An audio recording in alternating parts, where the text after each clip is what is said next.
All right, good afternoon, everyone. We will go ahead and get started. Welcome to the Public Safety and Administration Subcommittee for Appropriations. I am Delegate Tony Bridges, Chair of Appropriations, here with Vice Chair Ivy, as well as Delegates Donko and McComas, and we will soon be joined by also the Vice Chair of Appropriations. I walked him in here saying his name, Vice Chair of Appropriations, Mark Chang, as well. All right, today we have three agencies that we're going to hear from, beginning with Department of Service and Civic Innovation, and we'll begin with the analysis by Madeline Miller. Good afternoon. My name is Madeline Miller, and today I will be presenting the analysis of the new Department of Service and Civic Innovation, which was established by an executive order issued on January 19th, 2023. DSCI's mission will be to promote service and volunteerism in the state. In addition to operating the Service Year Option Program, as would be established by HB 546 and SB 551 of 2023, the new department will also house three programs from the Executive Department's boards, commissions, and offices. These three programs are the Governor's Office on Service and Volunteerism and the corresponding commission, the Volunteer Maryland Program, and Maryland Corps. The funding shown on the cover page chart reflects only the budget of the new department, not the three programs currently budgeted in the Governor's office. Funding increases by $9.2 million between the deficiency and the allowance. For a breakdown of the funding between the components, please see Appendix 1 of the document. DLS asks that the administration comment on when it anticipates transferring programs from boards, commissions, and offices. It should further comment on the planned organization of the department and how each of the different components will work together to achieve the department's mission. Now, to return to the funding that's in the budget books, the fiscal 24 allowance includes a $4.5 million proposed general fund deficiency appropriation, including 14 positions to fund the establishment of the department. Most expenses in the deficiency are for contractual services and grants. Exhibit 1 on page 3 provides an overview of agency spending in fiscal 2024, including Service Year Option Program grants, application development, program evaluation, marketing and communications, and training grants. 83.1% of the funding is dedicated to directly funding the Service Year Option Program. Remaining costs to the department include those for personnel and other operating expenses. The growth between the deficiency and the allowance is provided in Exhibit 2 on page 4. The department will add 4 positions, which are related to programs currently budgeted in the Executive Department in fiscal 2024. Most of the growth, though, can be explained by increases in the Service Year Option Program. One of the major components of the new department will be the operation of this program. Program participants who work at least 30 hours per week and partner with an on-site mentor would receive $15 per hour from a participating employer and a stipend of up to $3,000 from DSCI for completing a service placement. Should one or both bills become law, a target of 200 program participants is set for the first year of implementation, and a target of 2,000 participants is set for the fourth. In fiscal 2023, $3.6 million is provided for the contractual services and grant funds that support the Service Year Option Program. In fiscal 24, that figure rises to $11,353,000. The two bills would also establish the Service Year Option Program Fund, a non-lapsing special fund that would be able to accept donations. DBM reports that DSCI would be able to contribute all unspent funding for Service Year Option programs to the fund in order to support program expenses for future years.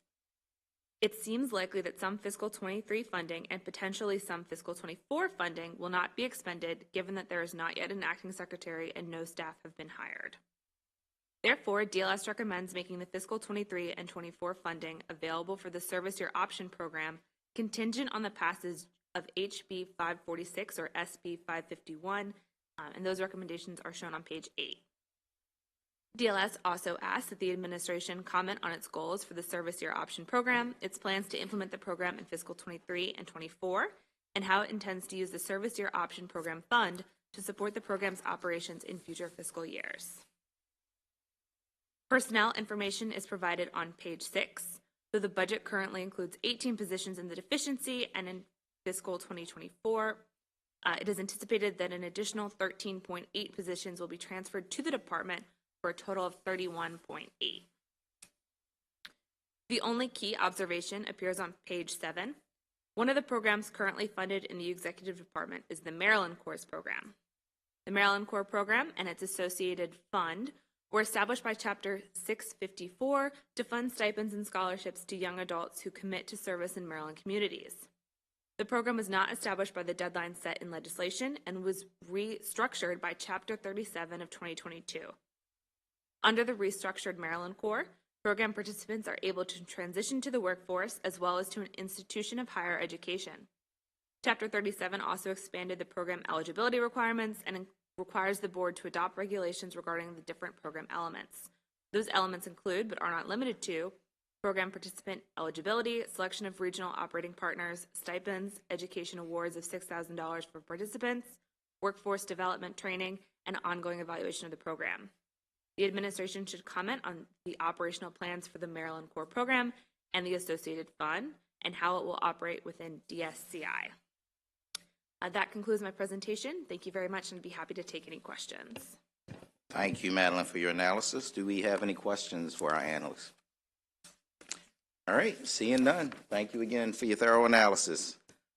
We will next hear from Andrew Pierce, Executive Director of the Office of Budget Analysis, Department of Budget and Management, and Johnny Dorsey, Deputy Chief of Staff of the Governor's Office. Thank you both for being here. Please feel free to begin whenever you like. Thank you very much, Chair Bridges and Vice Chair Ivey. I'm Johnny Dorsey, and this is Andrew Pierce.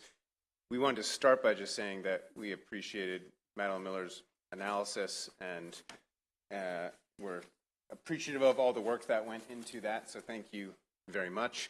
We did submit written testimony, and so are happy to take questions jumping off there. I'll just say up front that this is one of the things that the governor is most excited about in launching his administration, and we are privileged to get to be here to talk about it with you today.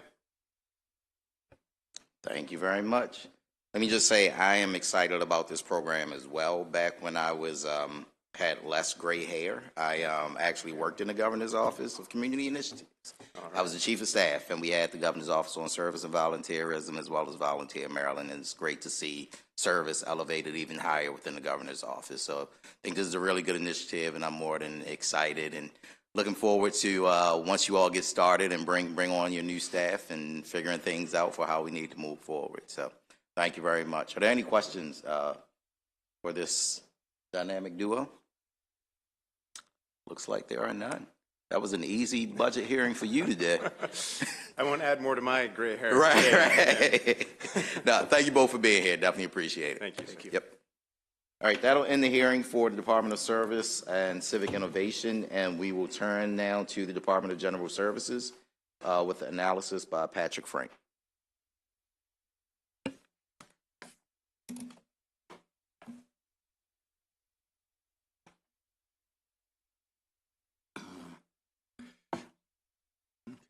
Yeah, on the first page of this analysis is our spending that shows the spending of the year that was, the year that is, and the year that will be. As you can see in 2022 fiscal year, there was that striped line. That is some funds for procurements during the pandemic. That was kind of one time, and since those funds have disappeared, and the need has fortunately also disappeared to a large extent. So that's no longer recurring. There is a slight drop in this budget that has to do with the major IT projects that's receiving funding and the cash flows for that. Moving on now to page 4, and we'll go to Exhibit 1 on page 5. This is procurement activity. One of the key functions of this department is that it has procurement now centralized in the Department of General Services. And these are some of the MFR indicators that the department has. As you can see, I think there's a couple of interesting ones there. One of them is like how quickly are they doing the procurements? And there's a purple line there. That is for the procurements that are done, the large ones in 90 days or less. And that's close to 90%, which is good. There were some problems when systems changed over in 2022, so there was no data. Hopefully they will eventually be able to rebuild that data, but for now we don't have it. Another aspect of procurement is you want as many competitive procurements as possible. We believe that competition is key in procurement. And so the green line there is what share of procurements are being competitively bid, and there was a little bit of a dip in 2021, but that's up 90%, that's positive too. We also want to make more large contracts available to agencies, and there's some data about that showing that that's going up as well. Second MFR indicator is on page 6. It is Exhibit 2. This is the procure, I believe this committee knows, the MBE participation goal is 29%. We really don't get there very often, if ever. And so this shows what the ratios have been for the past decade. And as you can see, it is below. Another, there's facilities and operations and maintenance is in this department. As such, that uses a huge amount of energy. So there are some indicators for energy consumption. There is a goal to reduce energy consumption statewide. I think interesting on this Exhibit 3 on page 7 is if you look at the percent of statewide facilities with complete data in the statewide energy database. What that's about is in order to get better information about how agencies are using energy and where energy is being used, there is a database is being compiled. For a while, the agencies participating has been very low. This is done through the billing process, is how this data is collected. And it's gone up to 60%, but it's stagnated at 60%. We will be more efficient if we we're able to find out how to be more efficient. So we're encouraging them to work on that indicator. On page 8, there are 3 proposed efficiencies for this agency. $500,000 is for a building decarbonization assessments. This includes hiring an engineer. The idea here basically is how to make our buildings, once again, more energy efficient. There's also $168,000 for some fees that are not coming in, and so they're being reimbursed. And the real estate office has been busy, unusually so, and so this is contractual. This is a temporary spending. We don't believe this is going to be ongoing. Page 9, Exhibit 4, shows a pretty good idea of all the different units and what share they are of the budget for the Department of General Service. As you can see, facility operation and maintenance is about 38% of the budget. Then you have another 29% is facility planning. This includes the critical maintenance spending that we do for fixing, operating the equipment and buildings that are not well. 14% is facility security, 8% is procurement. That's been centralized in DGS now. There's business enterprise agency, and what that is includes the grant management, and that's some of their other smaller functions are there. And there's 4% for administration and 3% for real estate. On page 10, Exhibit 5 shows this, what you call spending by object. Salaries and wages is 47% of the budget. So this is an agency that's very people-heavy. And 17% is contracts, and 17% is also fuel and utilities. So that's why saving on energy is important. The land and structures, that's that's maintenance and things like that. And then the rest of the fees are pretty small as a share. Exhibit 6. On page 11 is the where it goes chart. I won't go through the details of that, but if you have questions about how the spending is changing from year to year, happy to answer them. There are 7 new positions in this budget. Page 13 shows them. So the key of all of these positions really is that these are contractual employees that are doing a job, have been doing for a few years. The work is permanent. They seem to be permanent. So in order to keep people, this is just giving them benefits and making them part of the regular positions that the state has. Seems reasonable. Page 14 has exhibit number 7. That's the vacancy rates. It was about 14% in the summer. Now it's about 12%. This agency is similar to the other agencies. And the question I asked the agency is, the governor wants to reduce vacancies by half. What is your plan to do that? And 14 and 15 talk a little bit about it. 3 key things is, one is reducing recruiting time. Another is improved social media presence and job postings and things like that. You know, that's the idea that, like, Administrator 1 and all this, describe what the position really is. You know, and then finally, I think it's a very good idea. There's lots of trades in this agency. Apprenticeship program would probably be a very good idea for this agency. First issue begins on page 16. It has to do with facility renewal and the backlog thereof. On page 17, Exhibit 8 shows that on the operating side, the backlog is cut by about in half, from about $35 to $18 million. So there's quite a lot has been done to improve that. Page 18 shows Exhibit 9, and that's the combined operating capital. In that case, I think it's about a $25 or $35 million reduction over the period. A good part of that is in the operating, and so there's still a very large capital backlog. You can see. If you remember from the Treasurer's Office, on page 19, Exhibit 10 shows in recent years, property claims have been particularly high. And what this exhibit here shows, first of all, is the actuarial balance has declined. And the reason for that is that the property balance has declined for the State Insurance Trust Fund. And the reason for that is these bars that show that property damage claims are up. And this is kind of collateral damage. For example, if the water breaks, it can ruin the floor, but it can also ruin an electron microscope or something like that. So there can be some very expensive equipment that is affected by that, and that is what this is. And so the point of this is that it is important to maintain equipment, and there are other costs other than just fixing the equipment, fixing the building itself that can happen. As well. Page 20 shows exhibit number 11. These are just the history of the appropriations. As you can see, the big yellow bar there, that's the $70 million in the dedicated purpose account. They expect to spend about $30 million this year for the capital maintenance. So we don't expect any of this will be used, but this, since it's in the dedicated purpose account, can be used over 5 years the year it was appropriated and the 4 following years. So we expect that to be working down. They are doing some things to spend more money on this and to fix more things. And one thing that's kind of interesting is they have a procurement for what's called a job order contractor. The idea with this program is it's a private, a third party that would then manage a lot of these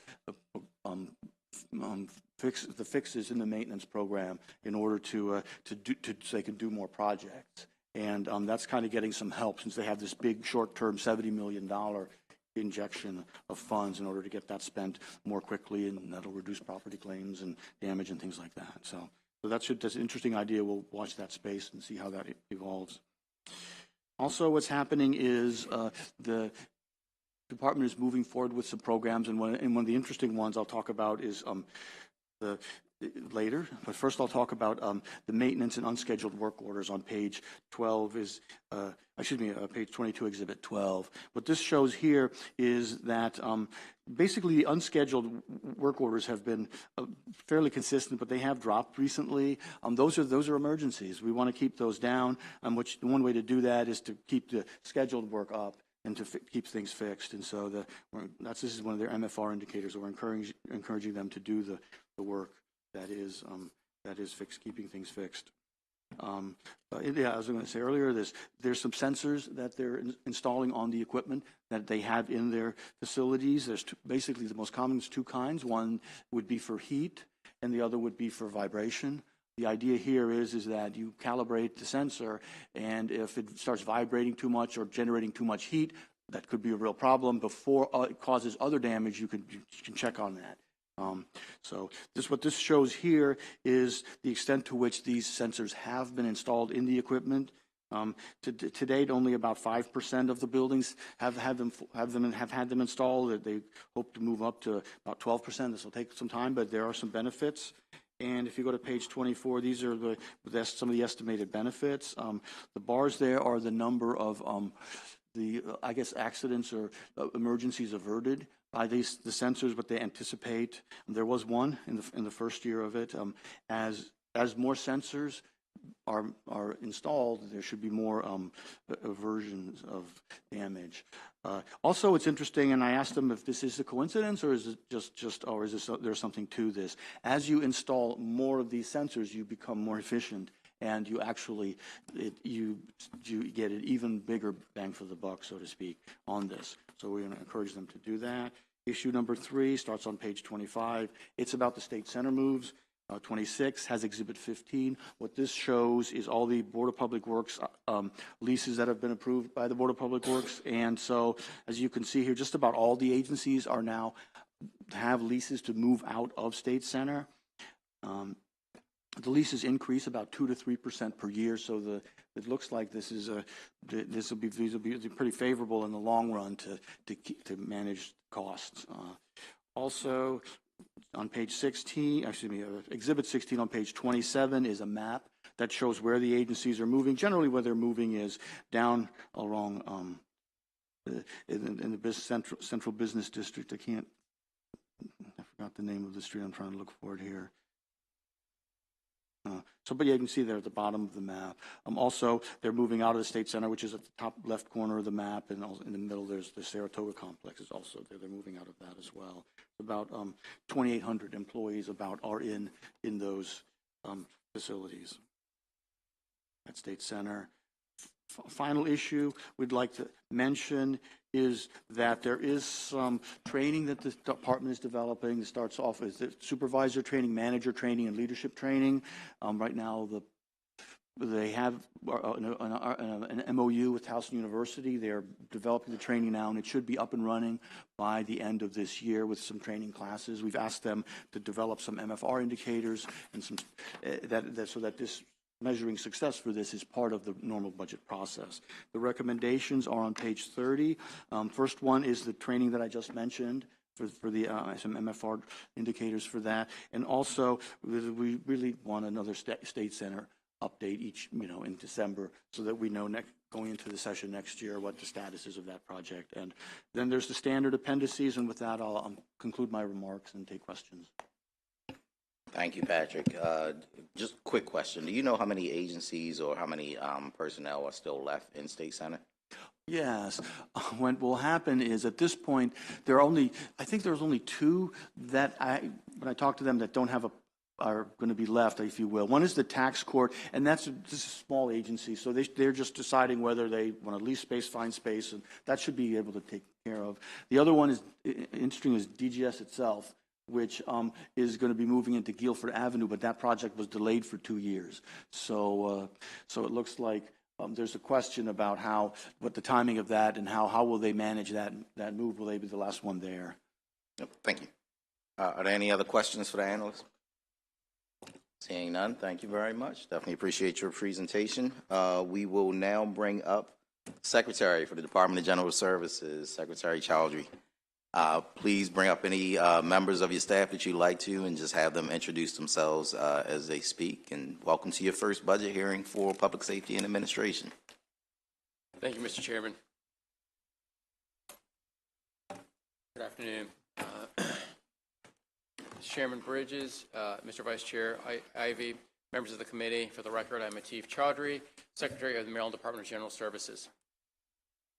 With me today, I have Deputy Secretary Nelson Reichert, also Acting Assistant Secretary Courtney League for the Design, Construction, and Energy Unit, as well as Willie Chen Chow who is the Director of Fiscal Services. So on behalf of all the hardworking and dedicated employees at the Department of General Services, I want to thank you for the opportunity to appear before you today regarding our operating budget. I also want to thank Mr. Patrick Frank for his analysis of our operating budget and his hard work and dedication understanding our complex agency.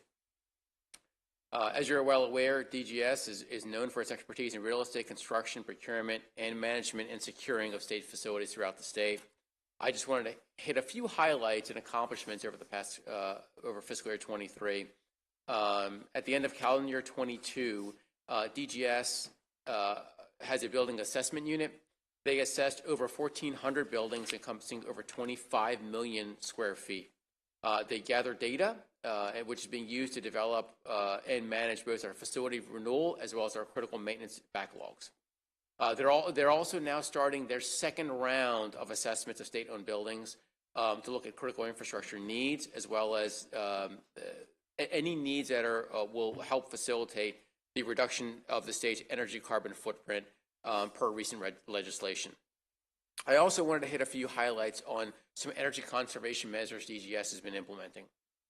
We are facilitating greenhouse gas reductions through energy efficiency, electrification, renewables purchasing, meaning purchasing of renewable energy, fleet electrification, green purchasing, a statewide large-scale LED lighting project energy performance contracting, and retro commissioning of buildings for optimal performance.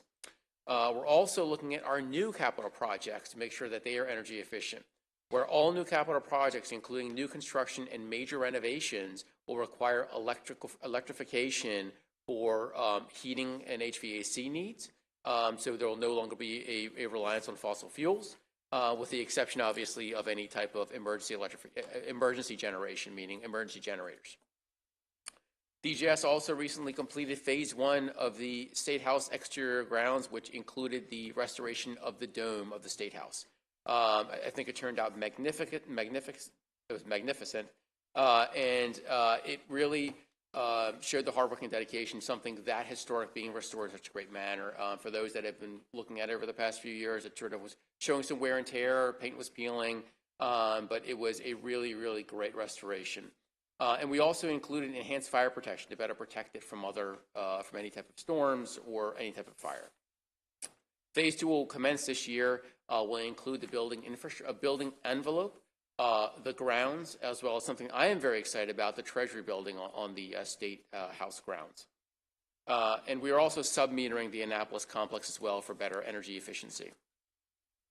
So with regard to the operating budget recommended actions, DGS concurs with both recommended actions, both adopting narrative requiring DGS to add MFR indicators for new employee training, and adopt a narrative requiring state center status report. The department has been asked to be prepared to brief the committee on 8 topics. You have that, I think, our written response in front of you. We are happy to go through that in more detail if needed, but being respectful of the committee's time, we will do so at the discretion of the chair. And we are happy to answer any questions the committee may have. Thank you very much.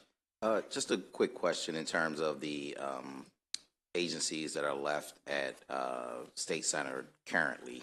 Is the process to get them in some lease agreements or just a new facility? Just if you could just take me through that process.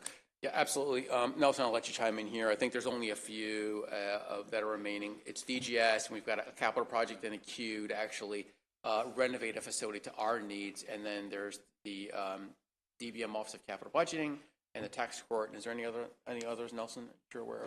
That's it. You have a list of the agencies that are moving out, and we've mentioned to be DGS and tax courts are the primary ones that have to be relocated. Tax court's very small. And of course, DGS, which we have our project in a queue. And we're exploring all options when it comes to the tax court. Is there any state facilities, since there's such a small group, that could potentially be renovated state facilities that could be renovated for their needs, or do we need to go out and get commercial space for them? So we're exploring that as well. We do not think it will interrupt the scheduled transition of all agencies off of the State Center campus. Gotcha. Thank you. The reason I asked that is also, with my district in mind, the DGS did a really good job at using the Ricestown Road Plaza as a facility to actually house a number of state agencies, and that really helped the Ricestown Road Plaza rebound and stabilize that facility, the plaza. And so, if there's another opportunity to go to Ricestown Road Plaza or anywhere in the district, I'm more than happy to help you. So just wanted to put that out there for you. Sure, absolutely. And it's great being anchor tenants there.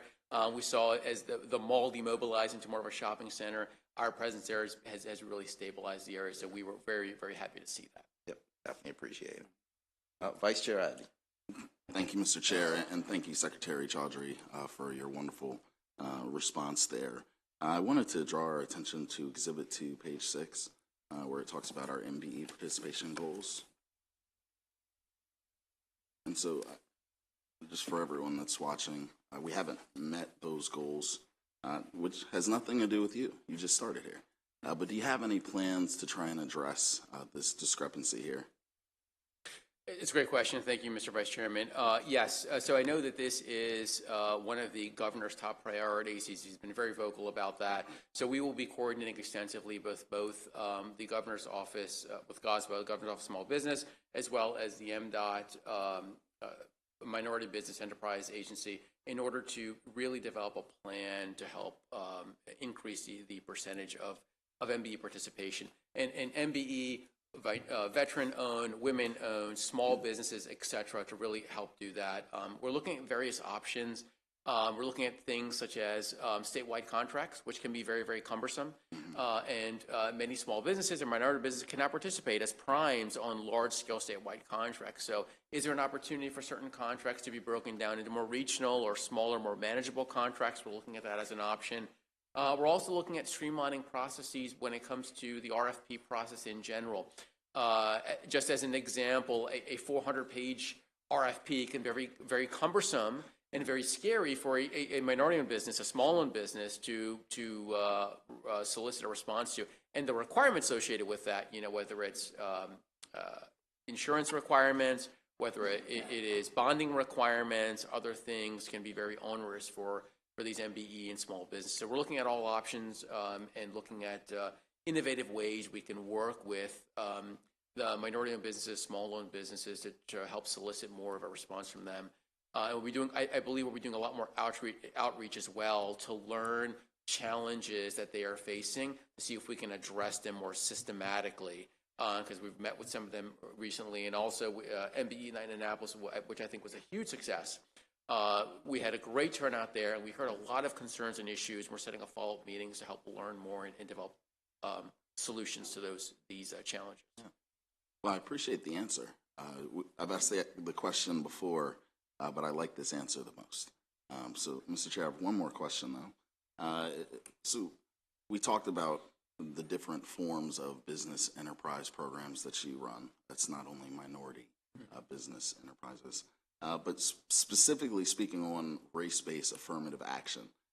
If we could speak to plans we have to help protect our MBEs, our qualified MBEs, with the Supreme Court likely taking up an affirmative action race-based case and likely throwing it out like they did the Ops last year. No, it's a great question. Thank you for it. I think we're monitoring the Supreme Court case, but that's something we'll be looking at as well as part of this overall structure and process when we look at the MBE program as a whole. So I think it's close collaboration with MDOT and Governor's Office of Small Business and working together in more congruent fashion than maybe has been done historically.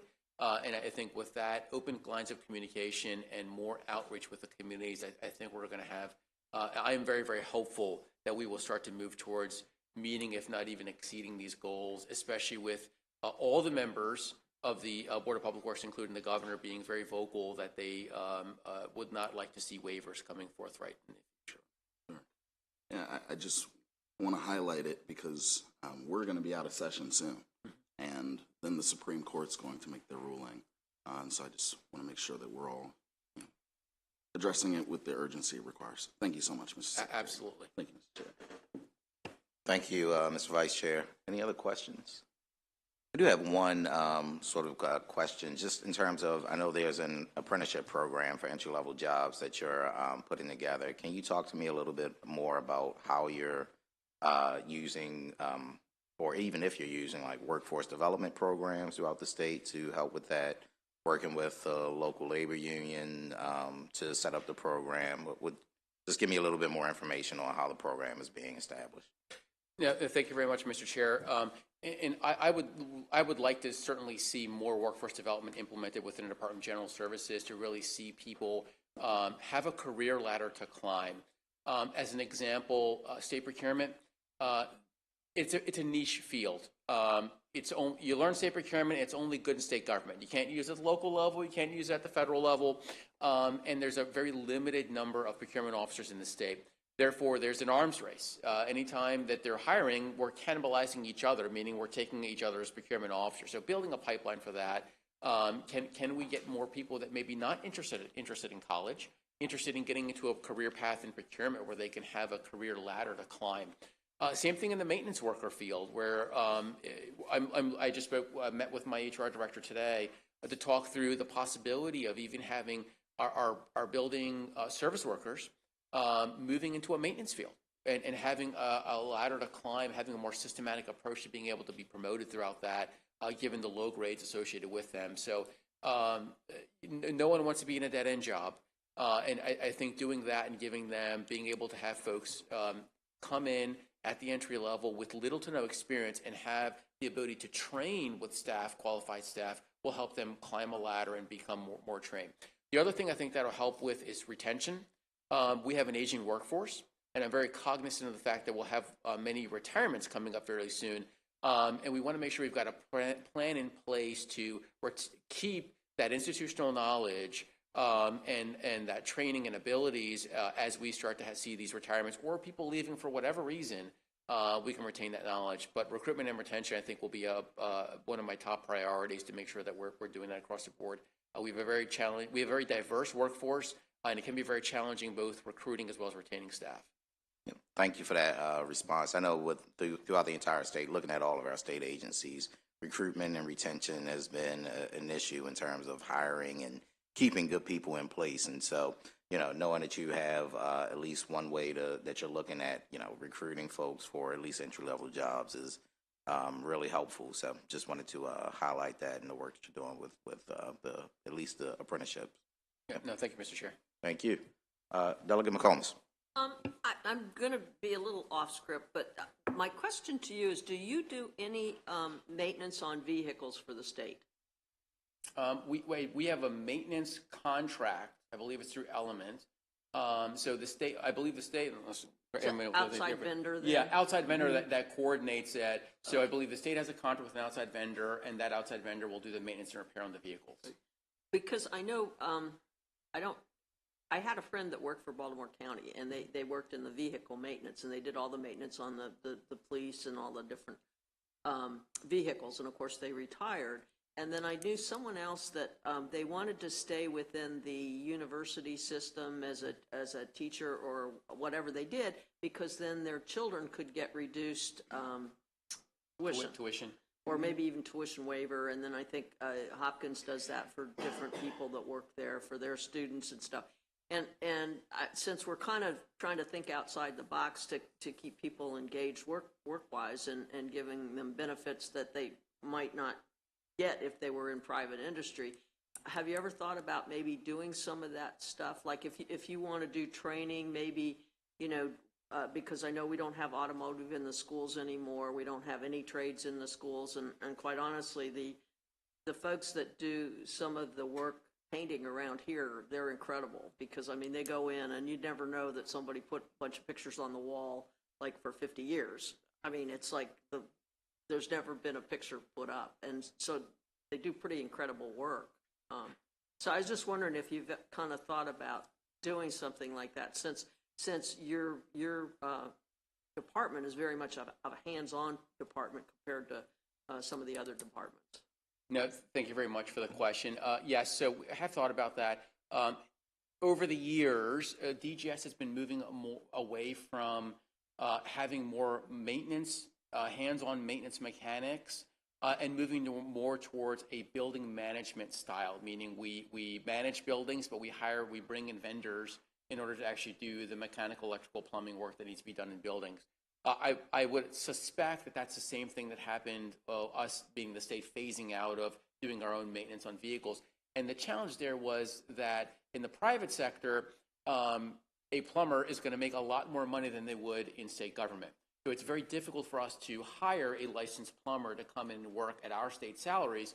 It's easier for us to do a maintenance contract that will have a maintenance firm do the maintenance, not only preventive maintenance, but any type of repairs that are needed at a more manageable, reasonable cost, and that provides redundancy as well.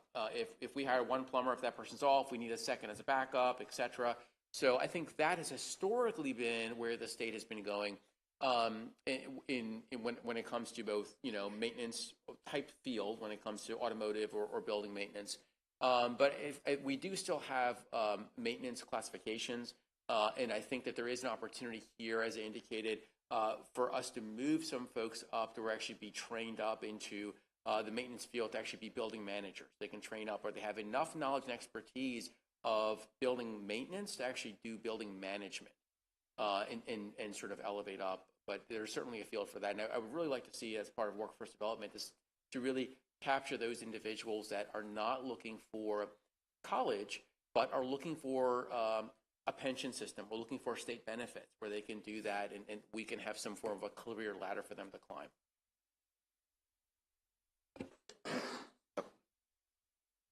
I'm new to appropriations and very new, as my colleagues know. My question is so has there been, in other words, this trend to building maintenance or getting away from hands-on taking care of the problems? Is that pretty much the whole government is shifting that way, that they contract different hands-on jobs to private firms that specialize in it? Is that kind of the trend now? I know it is with DGS. I was Deputy Secretary of Operations for the Maryland Department of Health prior to this position. I know at Health also we were having significant challenges hiring maintenance staff at our hospitals, our state-run MDH hospitals. Same issue. We couldn't hire them. We couldn't hire folks with our state salary structures. So we were doing the same thing there at exploring maintenance contracts as opposed to having maintenance positions. We were focused. Now each hospital still had a maintenance staff, but we were going in that direction just because there were so many vacancies, so difficult to hire and retain people. Sure. Yep. Thank you, Delegate. Any other questions? All right, seeing none, Mr. Secretary, thank you for your first budget hearing with PSA. Look forward to working with you. Thank you, Mr. Chair. Looking forward to working with you as well. Thank you all. We do have public testimony as well. Just a reminder for our public testimony, you have 2 minutes for your public testimony. We will hear from Derek Johnson with AFSCME Local 1803. Thank you very much for joining us, Mr. Johnson. Thank you, Madam Chair.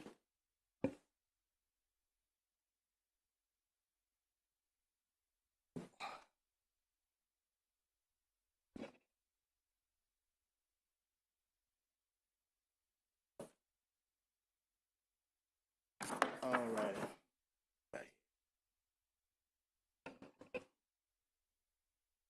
Good afternoon, Madam Chair and members of the committee. My name is Derek Jones. I work for the Department of General Services, where I work as a building security officer here in Annapolis. I am also a member of AFSCME 1803, also a union steward.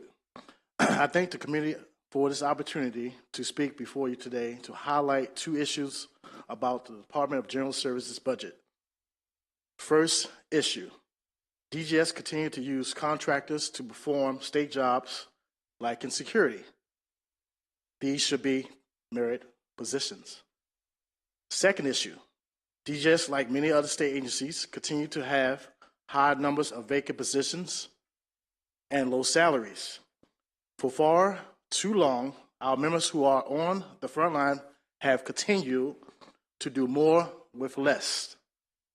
We thank the administration and the committee for working on this issue.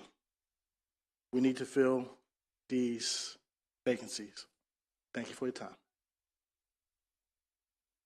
Thank you. It's Mr. Jones, correct? Yes, sir, Madam Chair. All right. I'll call you Mr. Jones if you call me Mr. Chair. Mr. Chair. Yeah, not Madam Chair. No, I appreciate it. Are there any questions for Mr. Jones? Mr. Jones, how long have you been working for DGS? I got to Department of General Services last year, November 3rd, 2021. I'm excited to be here to work for the state of Maryland. I breathe fresh air just like everyone else, be on the front line, but just to be a part of a great state of Maryland, Marylanders, I'm here to do a job. My job is to serve the public, the people, myself, and my family. So if we can work all as one, we can get this job done. And I'm here to be a part of it, to speak on behalf of all security officers as well as service workers here in Annapolis. Well, thank you very much for your testimony. We definitely appreciate hearing from you, and we appreciate your service as well. So thank you for joining us. Thank you. Did we also have your written testimony? Yes. We did. We have it already? Yes. No. Okay. If we don't, we'll make sure we get it from you. How about that? Thank you, Mr. Chair. Yep. Thank you. Thank you. All right. That will end the public testimony for the Department of General Services. We will now move to West North Avenue Development Authority, and we'll start with a analysis from Mr. Patrick Frank. Okay, this is a brand new agency, and their first appropriation for their budget is in the 2024 fiscal year, Because it's a new agency, I'm going to start on page 6, which is a description of what the agency is and what it does. Chapters 80 and 81 of 2021, I believe it is, established the West North Avenue Development Authority. The authority supports basically a comprehensive neighborhood revitalization of an area. The area is from the 600 block to the 3200 block of West North Avenue. There's a map on page 6, it's Exhibit 3, that shows you what the target area is. That's the line that is identified in the legislation. And also there's a buffer of 250 yards around the line, so 500 yards across, of the area that is directly affected by it. And so what this agency is led by a board. Page 7 shows the different members on the board. The chair of the board is the president of Coppin State University or designee. There's some other kind of people that are on the board. There's a senator, a delegate. At the bottom, two members that are residents of the community that are in a community association, so that the community has some involvement as well. State and local housing and community development, state transportation has a member on this board too, and so there's a good list of people. It's a broad range of membership on this board. There was a letter, the executive director asked the Attorney General to kind of identify exactly what kind of an agency this is. The AG's office determined that this is a state agency and so must follow state rules. And now, with that background, I'll go back to the beginning of the analysis. As you can see on page 1, it's about a little bit over $11.5 million is what the budget is in 2024. The agency did get two $250,000 grants each from Baltimore City and the state of Maryland, so they did get like $1 million in seed money to get started, but now it's getting a budget that specifically the Exhibit 1 on page 2 is a pie chart that shows the basic spending for this agency. $10 million is for grants, that's 89% of the budget. A little bit over $1 million is for salaries and benefits, that's 10%, and then there's 1% in other charges, and that's just basically your basic office expenses. More of a breakdown is provided on page 3. It shows you of the salaries of the $1.1 million, $700 million of it is salaries. Fringe benefits are another $370 million. As this is the last hearing, so you've heard this many times, state salaries are a bit lower in many cases. So this agency has been given $159,000 if positions need to be reclassified in order to fill them, and then there is the standard turnover expectancy as well. The other expenses, technical and special fees, or in case a study or something is needed to help them out, they can do that. There's travel money, cell phones, equipment, all that other stuff that an agency has. The grant funding is shown on page 4. That shows the different groupings of how they expect to award the grants. And it's quite a host of different kinds of grants that they expect to, as they have a fairly broad mission. The grant awards are fairly broadly distributed in different areas. Page 5 shows the 9 positions that the agency has been given. 2 of them have already been filled. That is the executive director and an executive assistant and office manager. Some of the other positions you can see there's housing, economic development, and transportation all have, if you will, department heads in this agency to manage their own parts. There's also a lawyer, public affairs, a research analyst, and chief planning officer to work with other agencies to make sure stuff happens as it should. Page 6 shows the overview that I discussed at the beginning. I do want to make a point. Also, issues 2 and 3 are first MFR. The new agency doesn't have MFR yet. What we're asking is that they do that. Also, finally, issue 3, grant awards. There should be a document that outlines what the rules are for these grants and how they're awarded. And so we recommend that as well. The recommendations are on page 9. First one is the MFR that I just mentioned. Second is the grants manual. And with that, I'll conclude my remarks and take questions. Thank you very much. Are there any questions for the analysts? All right, seeing none, thank you very much, Mr. Frank. Now we will hear from the Executive Director for the West North Avenue Development Authority, Mr. Dr. Chad Williams. Dr. Williams, welcome to your first PSA hearing. Thank you, Chairman Brooks, Vice Chairman Ivy. It's good to see you in this format. I provided a very thorough and concise written testimony, so I'll be happy to answer any questions that you have about the activities of the authority.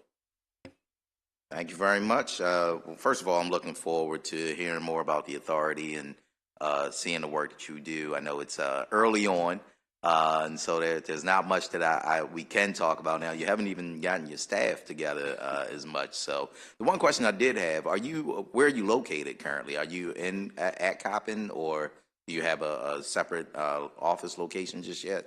Yeah, so Coppin University was gracious enough to give us about 4 or 5 offices in their physical education building.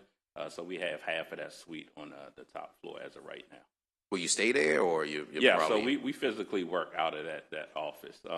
Our plans are we've received $1 million in capital grants from previous fiscal year. So our plans are to acquire and build out the old B&O Railroad Yard building on the Walbrook Mill site. Yep. And that will be our office and a community center in one of our initial projects for that site. Great. All right. Are there any other questions? Vice Chair Chang? Chairman, thank you very much for being here today, and thank you so much for all the work that lies ahead for the West North Avenue Development Authority. Really appreciate it. Looking at the analysis and specifically about the composition of the authority, it looks like there's 15 members who are going to be or currently serving on that authority. And my question is, does the membership consider or will consider the businesses or the small businesses located along that corridor about being part of this composition of the authority? So that will be a discussion for the General Assembly. The General Assembly created the enabling legislation for the authority, so I think that would be a discussion for the sponsors of the bill. Great. Thank you very much. I very much appreciate it. Thank you, Mr. Chairman. Thank you, Mr. Vice Chair. But the Vice Chair does bring up a good point, because I know this area very well, and you've got a number of community associations over there as well. And it looks like 2 members who are residents of the communities are supposed to be appointed to this board. How do you choose from all those community associations? Yeah, so the enabling legislation allows those 2 community representatives to represent the neighborhood associations east and west of Fulton. So, for example, east of Fulton is represented by the Executive Director, Dondre Jennings of Druid Heights. She was elected by those neighborhood associations east of Fulton, which is Bolton Hill, Reservoir Hill, Sandtown, Upton.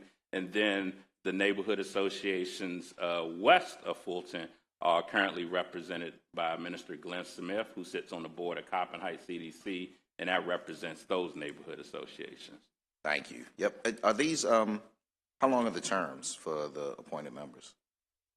So there are no terms of the appointed members. Obviously, the appointed members, particularly the ex officials, are by their appointed positions. We will develop bylaws, particularly which will be the terms dealing with the community representatives. Yep. That's more along where I was going with it. Yep. All right. Vice Chair Shane. Thank you very much, Mr. Chairman. Thank you again. Again, I'm looking at the authority. As of right now, presently, of the 15 members who are to serve on this authority, about how many have been appointed or have filled those spots as of right now, approximately? So as of to date, the best way to answer that is that the majority of those members are appointed based on their positions. And so all of those positions are filled. If there are vacancies, obviously from like MTA, DACD, which has just been filled, those positions are filled by the secretary, and they have been notified once they come into those positions. The only position I believe that may be currently vacant is maybe an appointment at the city's Department of Planning, because I think there was a change in the director. Great. And then to the chairman's point with regards to the community associations or community representatives, are those two positions currently being represented? Yes, they've been represented. Since the enactment of the authority, October 1st of 2021, all of the positions have been filled and active. Right. Thank you very much. And then if there's any vacancies that occur or those vacancies, is there proactive measures taken to fill specifically with regards to the community representation, or if there's any type of other, as far as with the appointment by the governor, I guess is that currently from So the legislation, it deems it by the individuals who occupy that position. Okay. If those individuals have not designated a representative, they are immediately informed that they're on the board. As of right now, from the city and from the governor and the principal departments, they haven't provided any designees to represent them. Great. Thank you very much. I really appreciate it. As everyone knows, this is an area that's very well needed of attention, and so thank you so much for your leadership over there, and appreciate it. And thank you, Mr. Chairman. Yeah, Mr. Chairman, I just want to add one more thing, if you don't mind. Sure. One of the things I do want to say is this was a very conservative budget that we submitted. Obviously, I took in consideration of the fiscal year starting July 1st, getting a staff on between July and October. Also looked at another entity in East Baltimore that started with state funding that was close to about $20 million called EBDI. And I looked at the comparison of that. That value of today's money would be about $35 million. So I'm just asking for we're asking for a very conservative startup to get through this fiscal year, pilot test this out, and then so I just want the committee to be understanding that next fiscal year we'll probably definitely be coming for a different budget. Well, at least you're upfront about it, right? All right. Well, thank you very much. I'm sorry, Delegate McCombs. I am not that familiar with Baltimore City, so please bear with me. But it seems to me that there's housing in this corridor as well as other important sites. I don't know. Have you thought about contacting some of the schools where the kids are doing urban planning and maybe surveying and that kind of stuff, and kind of just get to know the neighborhood and help out, and they can get credit, and you can get some information as far as what's viable in that area? So, particularly to your question, no. However, let me tell you what we have done is that there are 11 neighborhood plans that were disjointed. We've kind of synthesized those neighborhood plans into one kind of matrix plan, come up with a funding source matrix for those, and then a logic model. Because our enabling legislation requires us to submit a comprehensive plan to the General Assembly, we'll be in the process of hiring an urban planning firm that will come up with renderings, graphics, phase development, and work with the community, including schools and other organizations, to come up with this comprehensive plan for submission to the General Assembly. And I believe either the subcommittee or the actual committee is the committee in the legislation that we have to submit that comprehensive plan to. Are the plans that the neighborhoods have come up with, are they different from each other, or is there some common themes that you can unite? Yeah, so there are some common things, and I don't mind if there's a way to share that with the members here on what the work that we have done and showing the common themes among them in our matrix. Well, I just know, as I said, I'm not that aware of what happens in Baltimore, but Baltimore's kind of got a lot of people like Baltimore because of all the neighborhoods. They're all so unique and different. Mm-hmm. And, the culture of each neighborhood is so different. So I was wondering, do you think you can use that in the final major plan that kind of, will attract people to come to this area? No, definitely. The neighborhood associations definitely want their unique culture and aspects to shine. However, having an understanding that there needs to be a catalyst of economic development in West North Avenue, which is basically West Baltimore, so that we can have that equity and parity, particularly in our largest city in the state. Okay, thank you. Yeah, sure. Thank you, Delegate. Any other questions? All right. Seeing none, thank you for your first hearing with Public Safety and Administration Subcommittee. Look forward to working with you. Thank you. That will end the hearing for West North Avenue Development Authority, and that will end our public budget hearings for today. Thanks.